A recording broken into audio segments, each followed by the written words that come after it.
인류의 스승 석가모니 공자 소크라테스 예수 어떻게 살라고 하는가 81번째 시간입니다.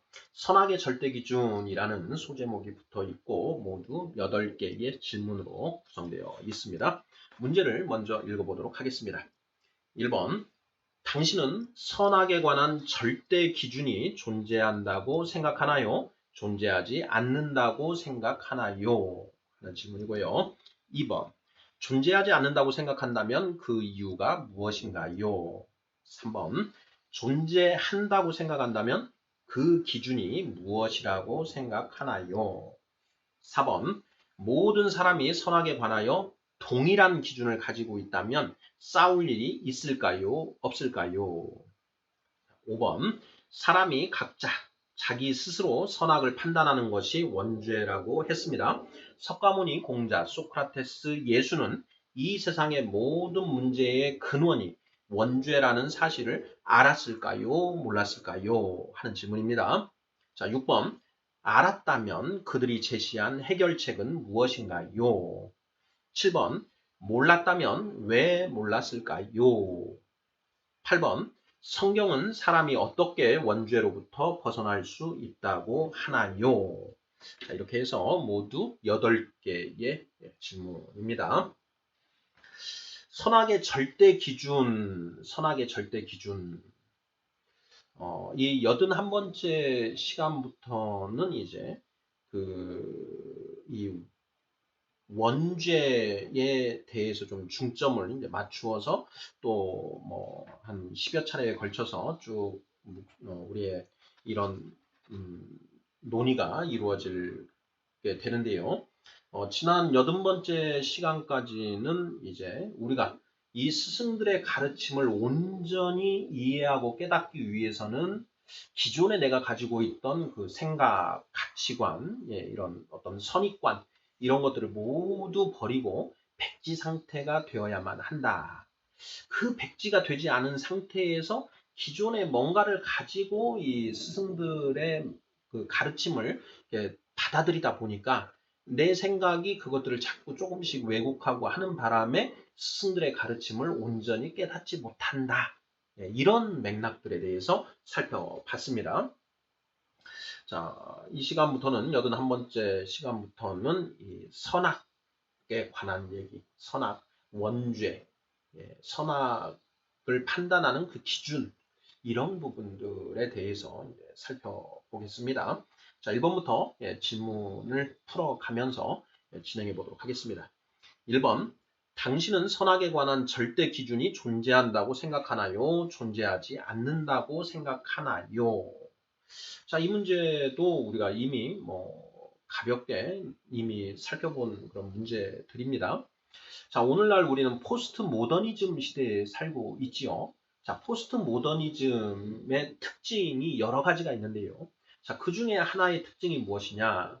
어떤 절대 진리의 존재를 부정한다라는 것입니다. 그러니까 진리 상대주의적 관점에 있는 것이죠. 어떤 것이든지 진리가 될 수 있다. 주어진 상황과 어떤 조건에 따라서 이것이 진리가 될 수도 있고 이런 때에는 진리가 될 수도 있고 이런 때는 그 진리가 아닐 수도 있는 것이다. 그래서 진리를 어떤 고정된 어떤 가치 이런 것은 없는 것이다. 이런 맥락이 포스트 모더니즘을 관통하고 있다라는 건 이미 우리가 살펴보았습니다. 자, 이 포스트 모더니즘은 이제 그 20세기 중반 이후 지금 이제 흘러가고 있는 어떤 그런 그 인간의 이 사상계의 흐름인 것이죠. 그 포스트 모더니즘 이전에 포스트 모던이기 때문에 그 전에는 모더니즘이 있던 근대의 시대. 그리고 이제 그 이전에 뭐 우리가 중세, 고대 이렇게 있지 않습니까? 그 이전에는 어땠는가?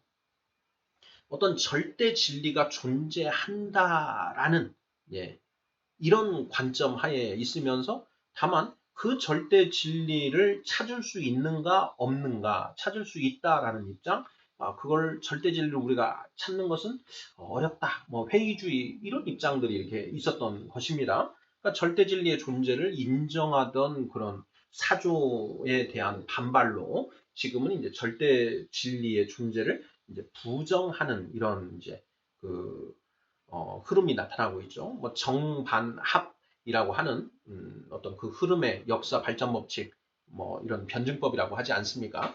그런 변증법적인 어떤 역사 발전 법칙에 의해서 보면 인간의 역사는 이런 흐름으로 가다가 그것을 이제 반대로 가는 흐름, 그러면서 그것이 다시 또 어느 정도 정반합이 이루어져서 조금 더 차원이 높아지고 하는 이런 형태로 흘러간다라는 게 이제 변증법적 이제 그런 역사관인데요.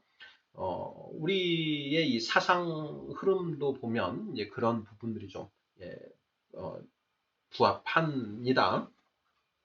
자, 어찌됐건 우리는 과거에 절대 기준, 선악에 관한 절대 기준이 존재한다라던 그런 시대의 역사도 우리가 안고 있는 것이고요.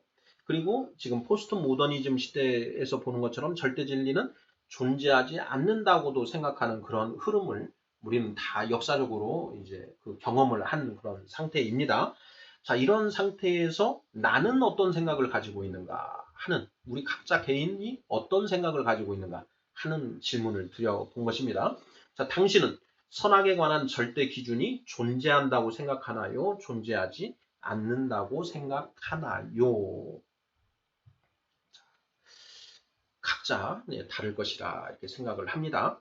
우리가 이제 뭐 정의란 무엇인가라고 하는 그런 이제 질문을 던지게 되는데, 바로 이 정의가 선악에 관한 기준을 이제 기준을 이제 정의라고 하는 것이지요. 자, 이번 문제 보겠습니다.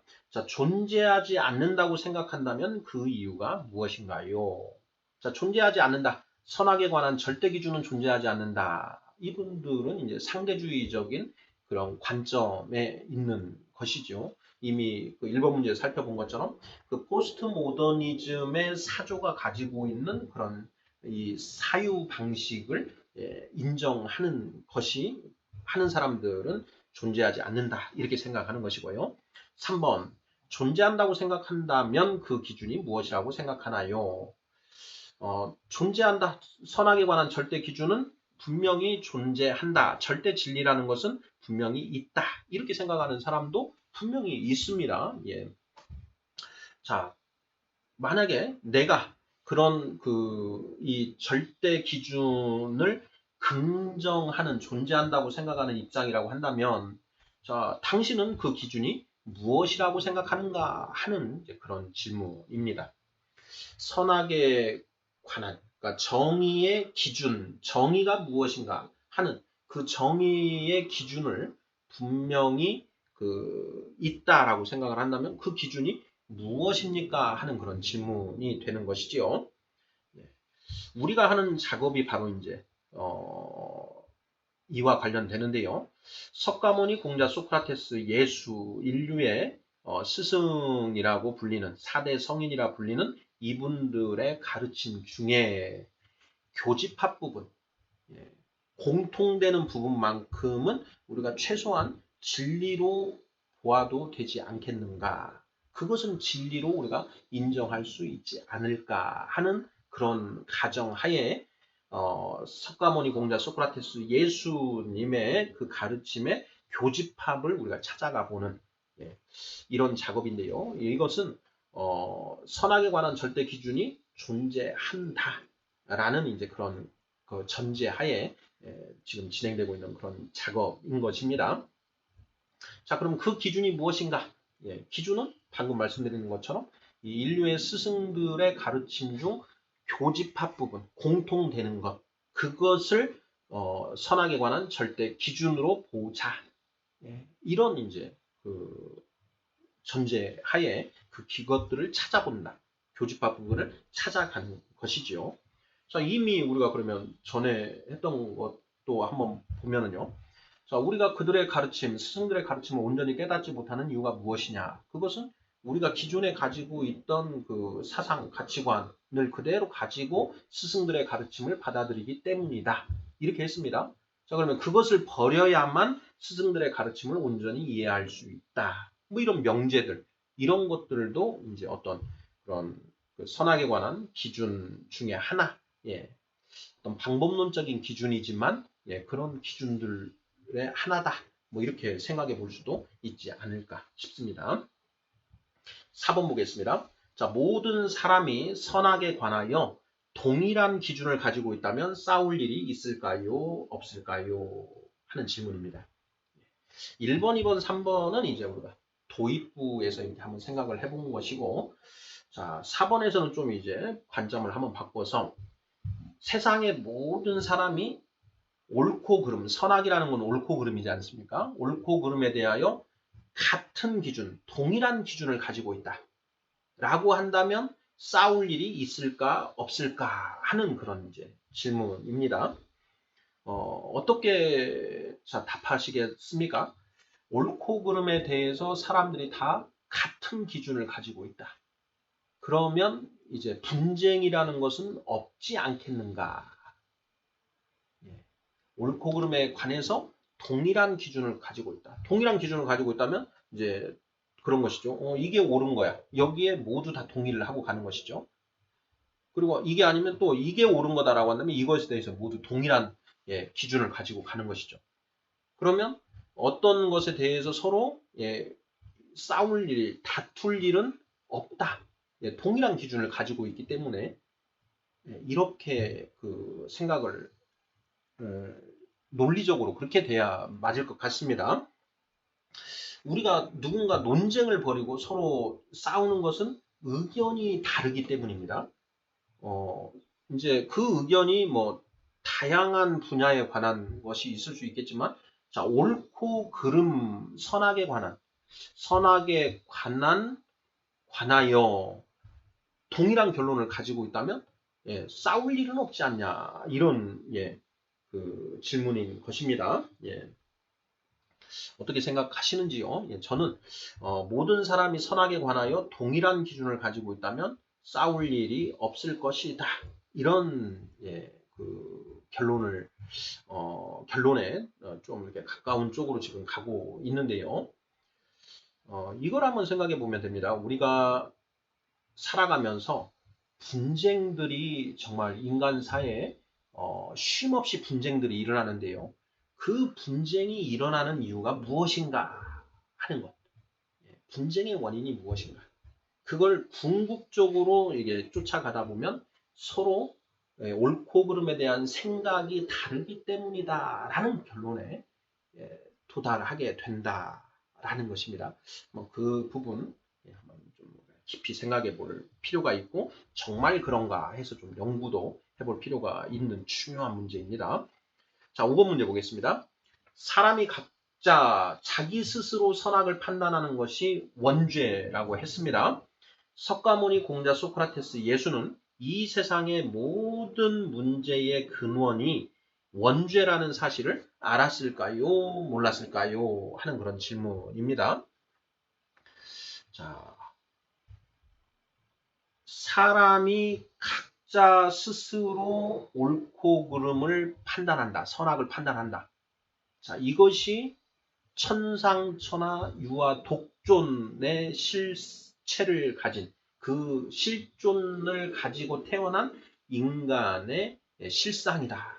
이런 얘기 우리가 이제 이미 살펴보았죠. 내가 왕이다. 예, 내가 왕이기 때문에 옳고 그름은 내가 판단한다. 누구도 나에게 강요하지 마라. 나는 내가 옳다고 생각하는 것을 예, 그걸 그대로 내가 옳다고 생각하는 대로 살아갈 것이다. 예, 이것이 인간의 모습이다라는 것입니다. 그러니까 살다 보면 나하고 생각이 같은 사람을 만나면 문제가 없는데 생각이 다른 사람을 만날 수밖에 없는 것이죠. 그랬을 때 서로 부딪히고 충돌을 하고 싸우게 되어 있다라는 것입니다. 자, 우리의 스승들 석가모니 부처님, 공자님, 소크라테스, 예수님께서는 바로 이 원죄가 세상의 모든 문제의 근원이다라는 것을 예, 알았을까 몰랐을까 하는 그런 질문입니다. 자, 그것을 우리가 어떻게 이 답을 찾을 수 있느냐? 각 스승들의 그 가르침을 이제 살펴보아야지요. 가르침을 통해서 이분은 원죄가 모든 것의 근원이라는 것을 알았구나, 아셨구나. 이분은 여기에 대해서 언급을 안 하셨네. 그러면 명확하게 그 부분에 대한 인식은 없으셨구나 하는 것을 우리가 판별을 할 수 있다라는 것입니다. 자, 먼저 한번 석가모니 부처님은 삼법인 내지 사법인을 말씀하셨죠. 자, 재행무상, 재범무아, 일체괴고, 열반적정. 석가모니 부처님의 가르침의 4대 핵심 진리, 이걸 사법인이라고 얘기를 하는 것이죠. 일체괴고와 열반적정을 하나로 이렇게 묶어서 보면 삼법인, 세 개의 핵심 진리다. 이렇게 보는 것입니다. 우리가 석가모니 부처님의 가르침을 볼 때 108번뇌, 그 108번뇌의 원인이 되는 탐진치, 그리고 탐진치를 가져오는 것이 나라고 하는 아상에서 비롯된다. 그래서 이 나라고 하는 상을 없애버리면, 그래서 나를 멸하여 가는 것, 멸아의 과정을 거쳐서 무아의 경지에 들어서게 되면 탐진치가 없어지고, 탐진치가 없어지면 그 108번뇌도 사라지게 된다. 그것이 모두 사라진 그런 상태가 열반적정의 상태다. 이렇게 이제 그 부처님 말씀하셨죠. 자, 그런데 여기에 원죄에 관한 내용은 명시적으로 드러나 있지는 않습니다. 자, 그렇죠. 그러면 자, 이 세상 모든 문제의 근원이 원죄라는 사실을 석가모니 부처님은 명시적으로 표현하지는 않으셨다. 알았는가 몰랐는가 뭐 그것까지는 우리가 단정 지을 수 없다라고 하더라도 일단 명시적으로 말씀하시지는 않으셨다라는 결론에는 도달할 수 있겠습니다. 자, 공자님 보죠. 공자님. 자, 공자님은 15살에 학문의 뜻을 두었습니다. 자, 여기서 학문은 무엇이냐? 천명이 무엇인가? 하늘의 명령이 무엇인가를 알고자 하는, 그리고 그 천명대로 살아가고자 하는 이런 이제 그 뜻을 세우셨다라는 것이죠. 그러면서 나이 50에 지천명, 천명이 무엇인지를 깨달았다라는 것입니다. 자, 그리고 그 천명을 깨달은 그 공자님은 이 대동이라고 하는 대동 사상을 주장하셨습니다. 자, 우리는 모두 하나다라는 이제 그런 가르침인 것이죠. 자, 공자님의 가르침, 논어, 중용, 대학 이런 이제 그 책들을 살펴보면 거기에 이 원죄에 대한 그 명시적인 가르침이 있는가 하는 그런 관점에서 제가 한번 살펴봤는데요. 명시적으로 그것이 드러나 있지는 않다라는 것을 그, 결론을 얻었습니다. 우리 시청자분들께서는 또 어떻게 그 문제로 한번 그 관점에서 한번 그 공자님의 가르침을 한번 이렇게 쭉 살펴보시고 여기에 원죄에 대해서 언급된 게 있다라고 한다면 그 의견을 좀 주시면 좋을 것 같습니다. 자, 소크라테스. 자, 소크라테스는 어떤가? 소크라테스는 이 세상의 모든 문제의 근원이 원죄라는 사실을 알았을까 몰랐을까? 소크라테스는 궁극의 지혜, 어떻게 사는 것이 답인가 하는 것에 대한 그 모색을 평생 평생 하신 분이다. 이렇게 이제 우리가 보지 않습니까? 소크라테스의 가르침에 대해서는 이제 플라톤이 이제 저술한 그 대화편들을 통해서 그 가르침을 우리가 알 수 있는데, 그 에우티프론이라고 하는 이제 대화편이 있습니다.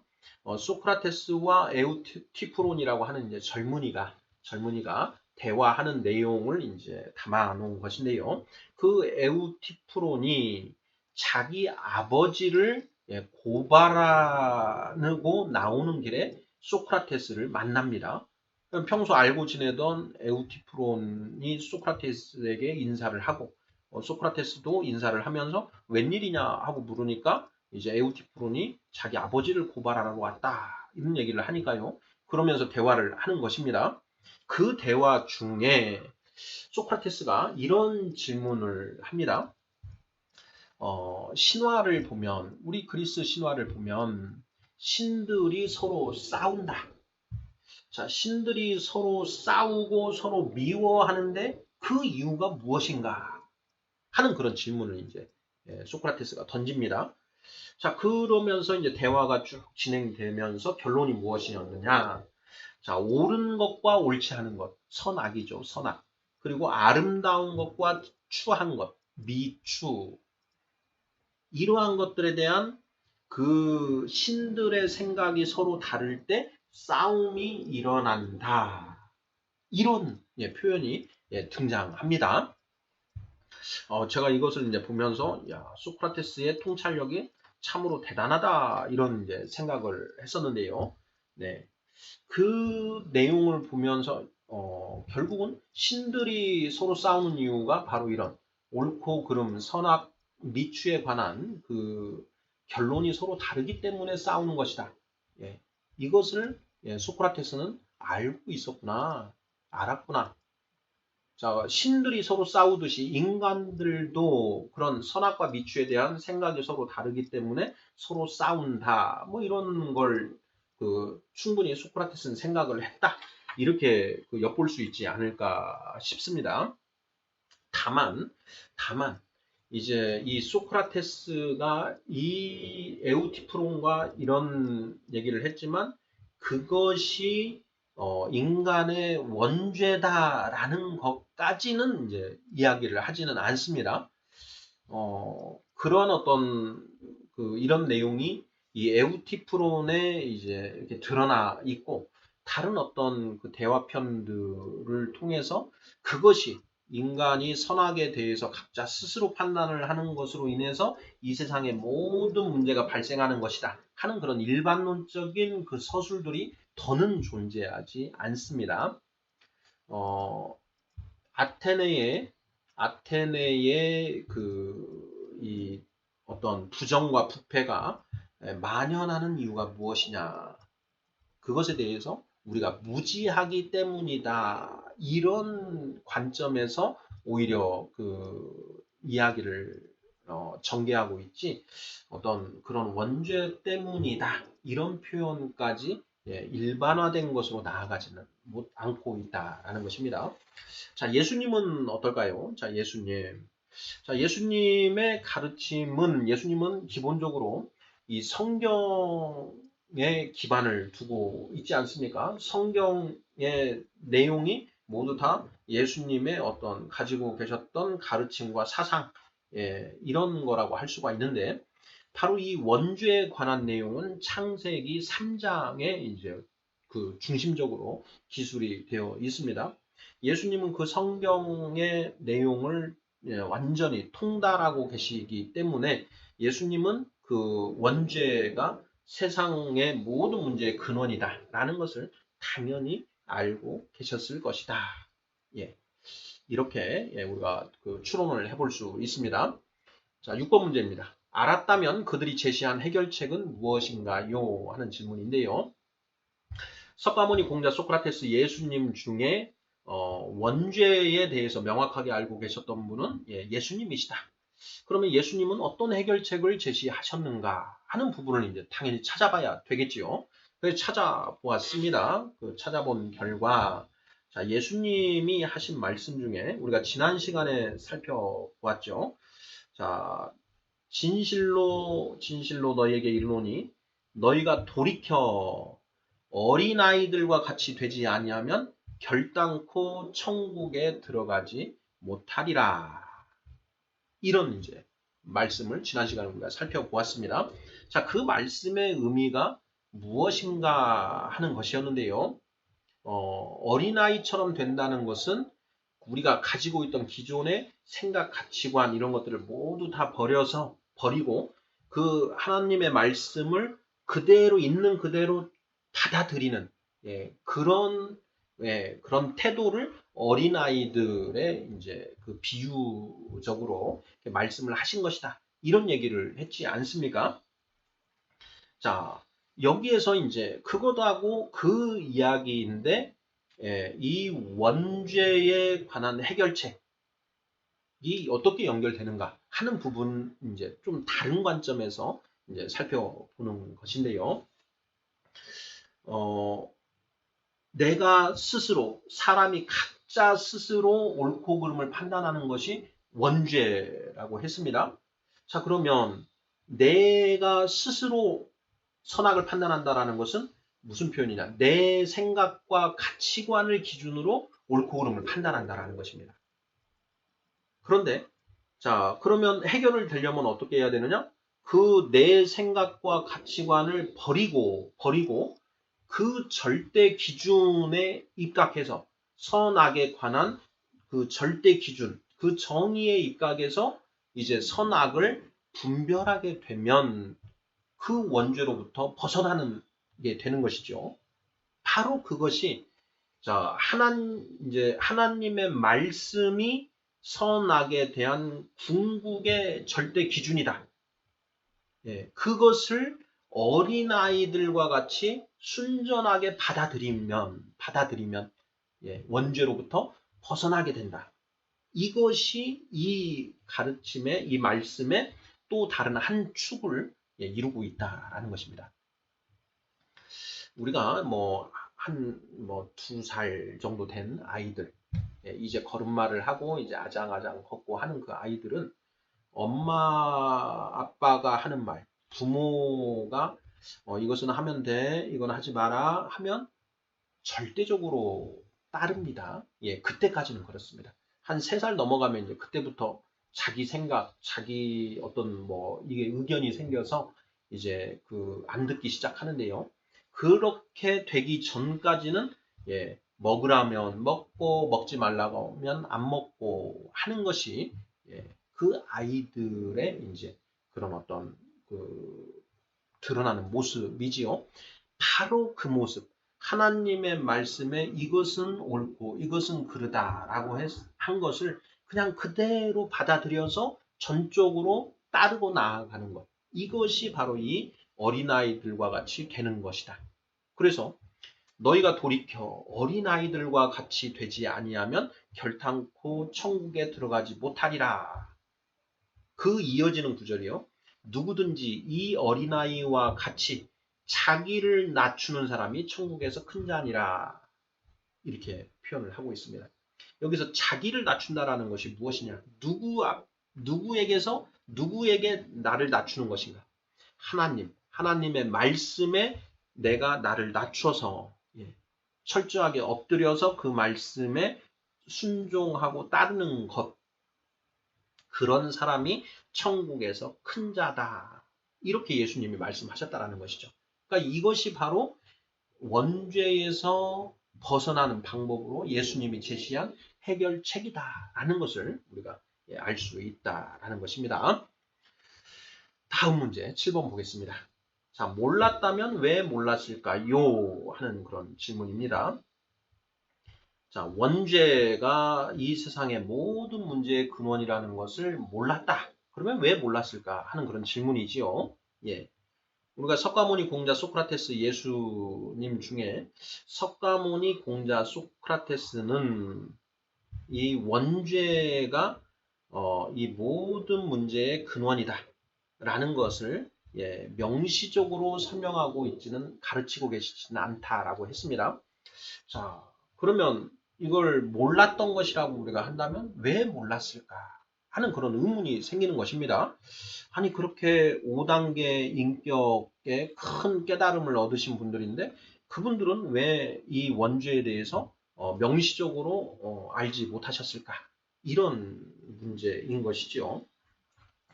제가 이제 이 원죄를 설명하고 있는 것은 이제 유일하게 우리 인간이 가지고 있는 경전 중에는 성경이 유일합니다. 그런데 이 성경은 하나님이 계시해 주신 말씀이 기록된 책이다.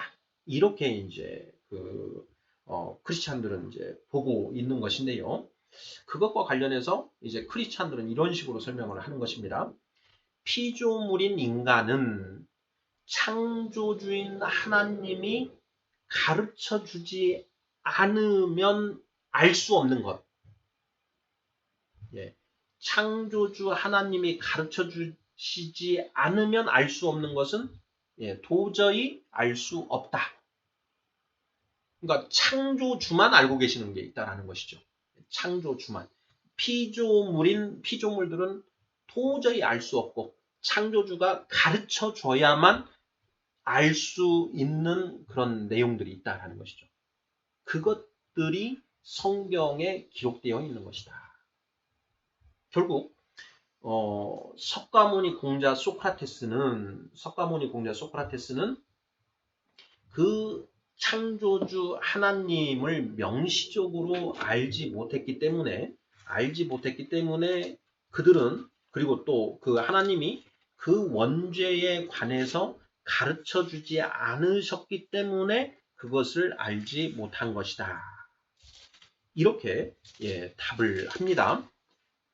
이것을 우리가 이제 우리가 종교의 종류를 나누면서 예, 원시 종교와 고등 종교가 있다. 근데 고등 종교에는 예, 자연 종교와 계시 종교 두 가지가 있다라고 했습니다.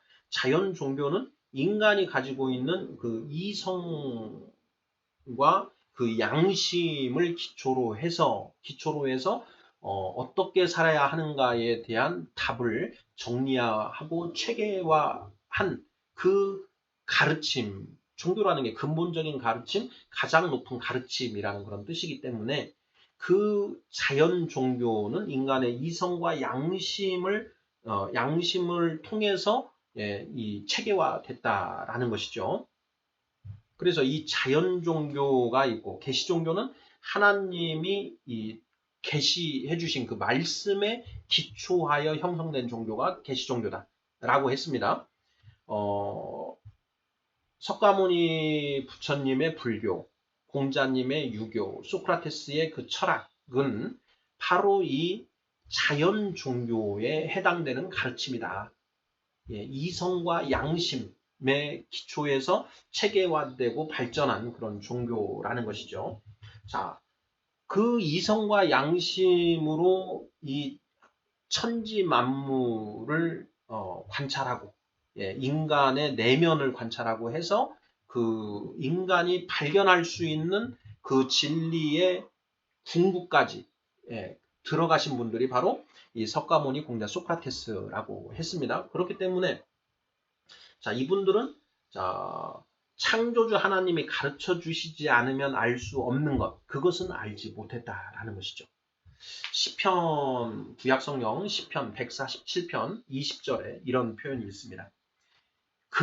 하나님은 어느 민족에게도 이와 같이 행하지 아니하셨나니 그들은 하나님의 법도를 알지 못하였도다. 하나님의 법을 알지 못하였도다. 그 19절을 보면요. 그가 그의 말씀을 야곱에게 보이시며 그의 율례와 규례를 이스라엘에게 보이시는도다. 그가 그의 말씀을 야곱에게 보이시며 그의 율례와 규례를 이스라엘에게 보이시는도다. 20절 그는 어느 민족에게도 이와 같이 행하지 아니하셨나니 그들은 그의 법도를 알지 못하였도다. 이렇게 기록이 되어 있습니다. 그러니까 하나님이 그 아브라함의 자손들인 그 이스라엘 민족의 모세와 기타 선지자들을 통해서 하나님의 이 법, 하나님의 말씀을 계시해 주셨지요. 그러니까 그 계시를 받은 민족이 그때까지는 이스라엘이 유일했기 때문에 다른 민족들은 그러한 하나님의 법, 창조주 하나님이 가르쳐 주시지 않으면 알 수 없는 것들을 알 수 없었다. 이런 이제 얘기가 된다라는 것이죠. 그러다가 이제 예수님이 오시고 난 뒤에 그 예수님을 알아보지 못하고 십자가에 못 박아 죽이는 그 폐역으로 인해서 이스라엘에게 향해 있던 하나님의 그 은총이 이스라엘을 떠나서 우리 이제 세상의 다른 민족들, 이스라엘 이외의 다른 민족들에게 하나님의 은혜가 예, 향하게 되었다. 이런 것들을 이제 성경이 이야기하고 있습니다. 자, 7번 문제. 몰랐다면 왜 몰랐는가 하는 그런 질문인데요. 자, 창조주 하나님이 가르쳐 주시지 않았기 때문에 예, 이렇게 답을 하면 거의 맞지 않을까 싶습니다. 자, 마지막 8번 문제입니다. 자, 성경은 사람이 어떻게 원죄로부터 벗어날 수 있다고 하나요? 하는 질문입니다. 자, 성경은 사람이 어떻게 원죄로부터 벗어날 수 있다고 하는가? 자, 원죄는 사람이 각자 스스로 선악을 판단하는 것이다. 자, 어떻게 판단하느냐? 자기 생각과 가치관을 기준으로 선악을 판단하는 것이다. 그러면 자, 이 원죄로부터 벗어나는 것은 어떻게 하는 것이냐? 너의 생각과 그 기준을 버리고 하나님의 말씀을 기준으로 선악을 분별하라. 라는 것이 성경이 제시하고 있는 그 방법입니다. 신명기, 구약성경 신명기 12장 8절인데요. 거기에 보면 이렇게 되어 있습니다. 우리가 오늘 여기에서는 각기 소견대로 하였거니와 너희가 거기에서는 그렇게 하지 말지니라 이렇게 되어 있습니다. 이것이 어떤 내용이냐면 모세가 이스라엘 백성들에게 하는 그 가르침인데요. 너희가 이제 조금 있으면 하나님이 너희에게 주시는 약속의 땅인 가나안에 들어가게 되는데 그 하나님의 약속의 땅에 들어가면 거기에서는 너희가 소견대로 각자 지 생각대로 행하는 것을 하지 말고 오직 하나님의 말씀에 따라서 행하라 라는 이야기를 하고 있다는 것이죠. 이것이 바로 원죄에서 벗어나서 오직 하나님 말씀 기준으로 살아야 한다라는 그런 가르침이 된다라는 것입니다. 자, 신약 성경에서는 어떻게 말하고 있는가? 히브리서 5장 14절입니다. 자, 단단한 음식은 장성한 자의 것이니 그들은 지각을 사용함으로 연단을 받아 선악을 분별하는 자들이다. 이렇게 쓰고 있습니다. 지각을 사용함으로 연단을 받아 훈련을 받아 선악을 분별하는 자들이다. 선악을 분별한다. 이렇게 쓰고 있습니다. 자, 선악을 판단하는 것과 선악을 분별하는 것을 이렇게 구별해서 성경은 표현을 하고 있습니다. 자기 소견에 따라서 선악을 가리는 것. 이것은 판단이라고 얘기를 하고요. 하나님의 말씀을 기준으로 해서 옳고 그름을 이렇게 가리는 것. 이것은 분별한다라고 이렇게 성경은 표현하고 있습니다. 그러니까 선악을 판단하지 말고 선악을 분별하라. 이것이 성경이 제시하고 있는 해결책이다라는 것입니다. 너의 생각과 그 가치관을 기준으로 옳고 그름을 네가 스스로 판단하지 말고 하나님의 말씀을 기준으로 이것이 옳은 일인지 그런 일인지를 분별하라. 이것이 성경의 가르침이다라는 것입니다. 자, 인류의 스승 81번째 순서 선악의 절대 기준이라는 제목으로 8개의 질문들 살펴보았습니다. 오늘은 이제 거의 인트로에 해당되는 어떤 그런 시간입니다. 그래서 우리가 원죄, 옳고 그름을 사람이 각자 스스로 판단하는 것, 그 원죄이고 이 원죄에서 벗어나는 방법이 무엇인가 하는 것, 이런 부분들에 대해서 좀 한번 생각을 해보는 그런 계기로 정도로 다루면 충분하지 않을까 싶습니다. 감사합니다.